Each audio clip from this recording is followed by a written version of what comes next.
de los legisladores no serán votos anónimos, que se dará a conocer quién vota y cómo vota en torno a esta reforma eléctrica, mi querida Renata Turret.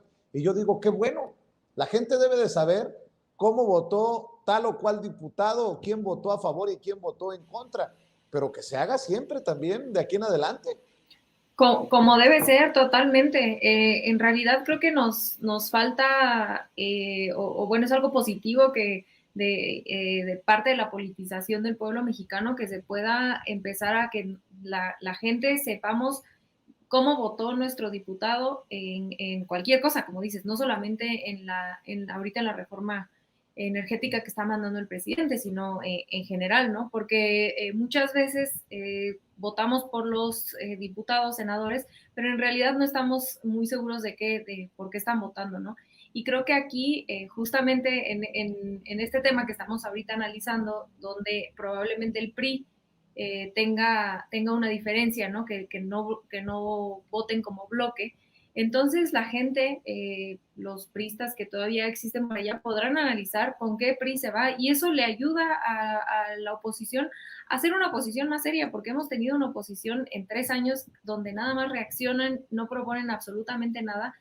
Y sería bueno tener este tipo de debates públicos, como ya bien decían mis compañeros, donde los legisladores puedan decir, sí, yo acá tengo mis diferencias con mi partido y voto de esta forma, y esto ayuda a la vida pública del país. Esto lo ha dicho el presidente muchas veces, ¿no? Las diferencias partidistas, las diferencias de opinión son consustanciales a la democracia. Aquí creo que lo importante es que esas diferencias trasciendan un poco, se transformen un poco de lo viral, más bien de lo vil que se ha vuelto la oposición, donde nada más reaccionan, atacan. He estado ahora para prepararme para este programa y otros programas donde hemos estado hablando de este tema. Se me ocurrió meterme a escuchar qué decía en el radio la gente, ¿no? Radio Fórmula, Ruiz Gili, etcétera, ¿no? Zuckerman.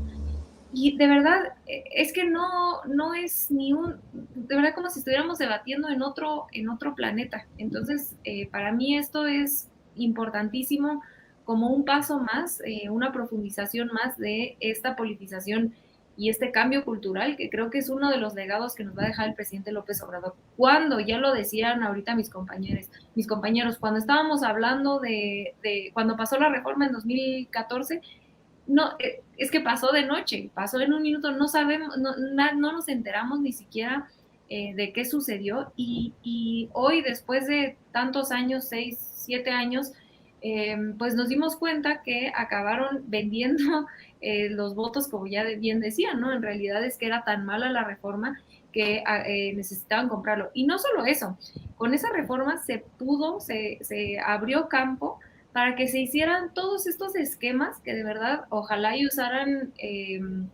pues esa técnica, se congratulan de ser tecnócratas, pero de verdad que usaron sus habilidades técnicas para hacer un montón de fechorías, ¿no? Ahora que nos informan en las mañaneras en estos ejercicios y en varios medios de comunicación que no son los convencionales, cómo esta reforma energética, la reforma energética de Peña dio pie a que se crearan todos estos los gasoductos que hacían que no llegaban a ningún lado. Entonces, este CFE internacional, donde se desviaba muchísimo dinero público, todos estos escándalos que se han ido destapando alrededor de la reforma energética, que no habíamos podido discutir y que qué sano que hoy cualquier persona en la calle, el taxista, mi mamá, mi hermano, quien sea, cualquier persona, podamos estar discutiendo a fondo si queremos como país. Aquí creo que la disyuntiva es, queremos como país tener el uso de los recursos naturales, porque recordar aquí además que la reforma energética incluye el litio, que es fundamental, ¿no? Es parte importantísima, ¿no? Si queremos que la nación, las siguientes generaciones tengan los beneficios de la explotación de este mineral que es el litio, o se lo queremos vender a los privados como le hicieron en el periodo neoliberal, ¿no? Creo que si pasa esta reforma, va a ser uno de los legados más importantes del presidente López Obrador. ¿Qué tan peligroso resulta este tema del litio? Dice el presidente que conoce bien a sus adversarios y que no lo mencionan porque eso es lo que verdaderamente les importa. En algún momento en este espacio, Jorge Armando hablaba del tema de Bolivia. Bolivia que ha asesorado a la 4T sobre el litio, pero también Bolivia que nos ha advertido una y otra vez que el golpe de Estado contra Evo Morales fue en parte por la nacionalización del litio. Hay que preguntarle, por ejemplo, a Elon Musk, el dueño de Tesla, qué tan importante es el litio. Es importantísimo porque es el fundamento para las baterías eléctricas, ¿no? Por ejemplo, de los automóviles Tesla.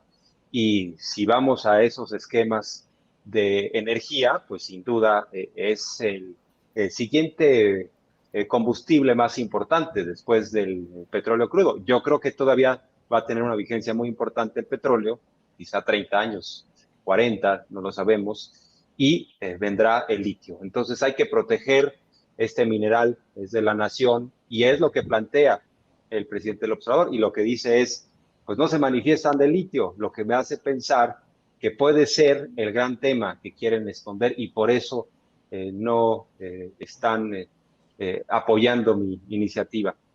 De cualquier manera, me pregunto respecto a los legisladores panistas y también del PRD y Movimiento Ciudadano que ya salieron a batear la reforma de López Obrador.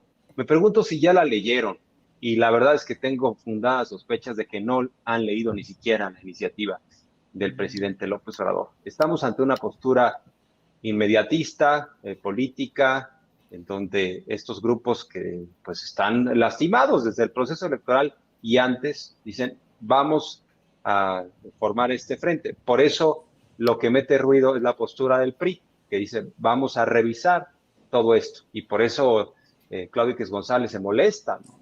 ¿Cómo es posible? Envía un comunicado de Sí por México diciendo que no puede transitar la reforma de López Obrador, pero bueno, Sí por México tiene las siglas de estos partidos. Entonces, ¿quién está encima de quién? O sea, si Sí por México ya dijo que no y el PRI dice que va a revisar, pues entonces ese bloque ya está revuelto, ¿no? Incluso, ¿quién tiene el mando? ¿Sí lo tiene Claudio X González o no lo tiene? ¿Qué va a suceder? Es parte de lo que veremos en los próximos días, semanas. Va a ser un debate muy intenso. El presidente López Obrador está optando por administrar la información y lo hace correctamente porque este debate está yendo para largo. Nos anuncia que el lunes, por ejemplo, el secretario de Gobernación y funcionarios del sector de energía van a dar un informe en la mañanera respecto a la importancia de esta iniciativa. Yo nada más quiero recordar algunos ejemplos prácticos. ¿Qué es lo que está en juego? Nos ha puesto el presidente algunos espejos. Nos dice, véanse en el espejo de España, vean cómo domina Iberdrola, y tal es el dominio de Iberdrola que ni siquiera el gobierno puede meter las manos y la gente no quiere prender sus electrodomésticos, así de plano. Y véanse en el espejo de Texas, que nosotros resolvimos primero una crisis que los propios tejanos. Era como el mundo al revés, pasándose norteamericanos al lado mexicano buscando comida, porque como no había energía eléctrica, pues ni supermercados, ni restaurantes, nada. No se diga cualquier insumo básico en las casas, no había ya ni agua, ¿no? No había lo indispensable. Entonces nos pone esos espejos para vernos y ese es el modelo que se quiere evitar. Y también estaba recordando que hace algunos meses fue a la mañanera uno de los directivos de CFE y puso el ejemplo del Oxxo y comentó que cada Oxxo en promedio, de esos que están a la vuelta de la esquina, tiene un subsidio de 26,000 pesos mensuales del gobierno mexicano. Por eso no le pueden competir las tienditas de abarrotes, porque no pueden tener el refrigerador prendido día y noche. Y los Oxxo sí. Y esto tiene que ver con el subsidio que se les entrega a raíz de la reforma energética. Entonces dice, vamos a corregir todas esas injusticias. No es posible que un Oxxo, y pues ahora me han mandado y me lo han recordado, mi cuenta de Twitter, algunos recibos de gente que ha trabajado en los Oxxo y me dice, mira, este Oxxo, 400 pesos bimestrales y con 2 o 3 refrigeradores, ¿no? Todo el día. ¿Y eso de dónde sale? Bueno, recursos públicos. Queremos un modelo así, queremos continuar con eso, al final del día con la privatización. Pues yo creo que además, si lo vemos fríamente, o sea, si lo ven con la cabeza fría y se ponen en una postura más racional y menos emocional, menos estomacal, es decir, el señor López destruye todo lo que tiene enfrente, se darán cuenta que incluso la iniciativa habla de que las empresas privadas pueden seguir en el sector hasta un 46% y el CFE tendría un 54%. Y ya nada más para no dejar pasar el asunto de las energías limpias, porque ese es el cuento que ven. Dicen, es que solo las empresas privadas pueden producir energía limpia, y ese es uno de los grandes mitos. Y llevaron a CFE al borde de la quiebra, dejaron morir a CFE, incluso las plantas hidroeléctricas dijeron, no, pues esas ya ni mantenimiento ni nada, que truenen.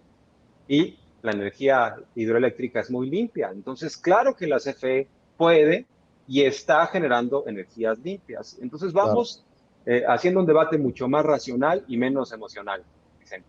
Así es, y el presidente Andrés Manuel López Obrador, Ricardo Sevilla, también ya señaló que se van a ir destapando muchas cosas rumbo a la votación de esta iniciativa de reforma eléctrica que ha enviado al legislativo. Por ejemplo, Iberdrola, Felipe Calderón, la exsecretaria Kessel como miembros del consejo de esta empresa, los negocios privados de exfuncionarios panistas, priistas. Creo que se va a poner sabroso esto.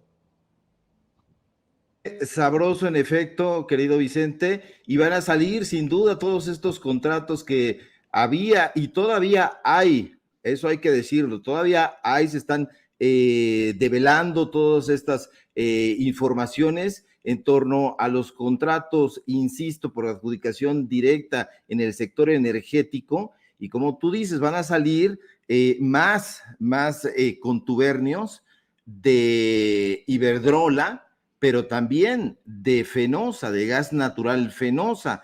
Hay que aportar datos duros y en la conversación eso no está ocurriendo allá afuera. En este preciso momento todavía se están pagando los estragos de esa reforma energética de Peña Nieto.